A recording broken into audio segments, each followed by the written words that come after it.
Hello Year 9. Well, last week was a busy week, designing your own superhero, designing your own supervillain. So hopefully you've got a good idea of what they look like, and we can then move on to the final week and the final thing, which is going to be doing a painting that has the two characters, hopefully, fighting in the sky, and then 2-point perspective with a building beneath and it disappearing far into the distance, and let's say the New York skyline, and these two characters having a good old punch up in the sky. Well, how do we do that?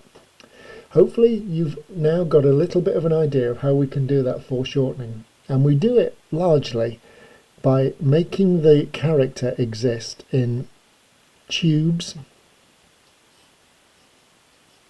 or cylinders, circles,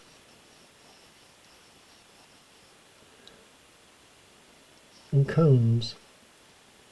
Now, although this is an inexact way of describing how we draw humans and draw nature, it's a very useful tool to think about. We can break things that we draw down into spheres, cylinders, and cones. So let's have a think about how we might do that. Let's start with our first superhero. Maybe we'll have the baddie chasing him up in the sky. And I'm going to do something like a squashed sphere, a sort of egg shape for his head. And we know that the face starts about halfway down, so I can put some eyes about there, nose between the chin and the eyes about halfway, mouth about halfway between those two. Then I'm going to think about a cylinder, and the cylinder will be his neck, and that goes down like this. And then we start to think about all the parts of the body. Now, the shoulders will have, just as your shoulders have, about the size of a grapefruit, a socket that keeps your arms connected to your body, and we can connect all those things together. Let's think about the cylinder shape. The body is roughly a squash cylinder. We can use light lines to make the cylinder go down like this. And we're going to use more and more cylinders coming closer to us, more and more spheres, to get the arms looking as though they're shooting up, using that incredibly powerful tool of foreshortening that we saw with Jack Kirby to have our superhero shooting up from down below. So we can roughly sketch that in, and then we can have the baddie chasing him using the same principles below. So our supervillain is somewhere down here,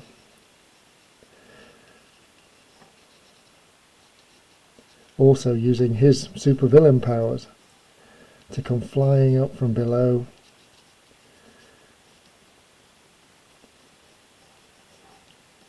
with these foreshortened hands, arms, and he's chasing our baddie up out of the sky. And what's the other thing that we're going to use? We're going to use perspective. So let's get this right. We've used some foreshortening to make the superhero look as though they're jumping towards us, and that's one illusion that we use. And the other thing is getting some buildings. So let's refresh our memories. We can have two vanishing points. We're going on for 2-point perspective here, either side of an imaginary horizon line. But let's make a shape. Let's have a shape like this. It's going to be the top of a skyscraper, going over towards here again. And we can cut off the top of the skyscraper here, so that could be the roof. And down here we've got the place, the face of the building where all the windows are going to be, going right down to the bottom where there's a little door. And then let's draw the street in. So you use a ruler and we can put the street in. There's the pavement, here's where all the cars will be going by, the buses and the trucks and so forth. And here, zooming up, is the building itself. And we're going to have other buildings, of course, going off in other directions.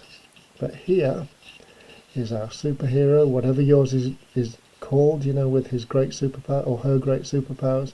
And they're zooming away from the baddie. Or it could be the other way around. This could be the baddie and this is the superhero chasing them up trying to get hold of them after they've done some nasty thing, they've robbed a bank or whatever.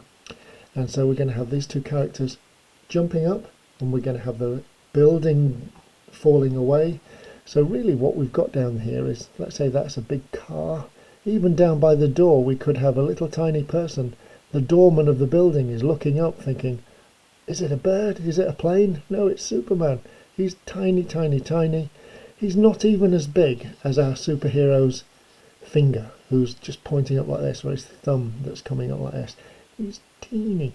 And so we've used the tricks of the trade to create foreshortening, recession, depth of field, perspective, to make a dynamic picture. That's the key vocabulary for this project. And hopefully you've picked up some of those skills and we can make this start to happen. So getting this sketched out and making it look rather nice like this is part of lesson 1. And then I shall check in again tomorrow and post another lesson, and by that time I'll have done some more work on this and shown you just how we can then develop it better using colour to make all of that dynamism really speak to us, to make a powerful and punchy comic book cover. Okay everybody, so nice to speak to you. I'm imagining you all in my mind's eye getting away with it and concentrating and having your heads down. Isn't it strange that we're in this funny situation with the lockdown? Hopefully I'll see you before too long. Maybe we'll be back at school before the end of the school year. We just don't know. But in the meantime, stay safe, and whatever happens, I shall be seeing you before too very long. Take care.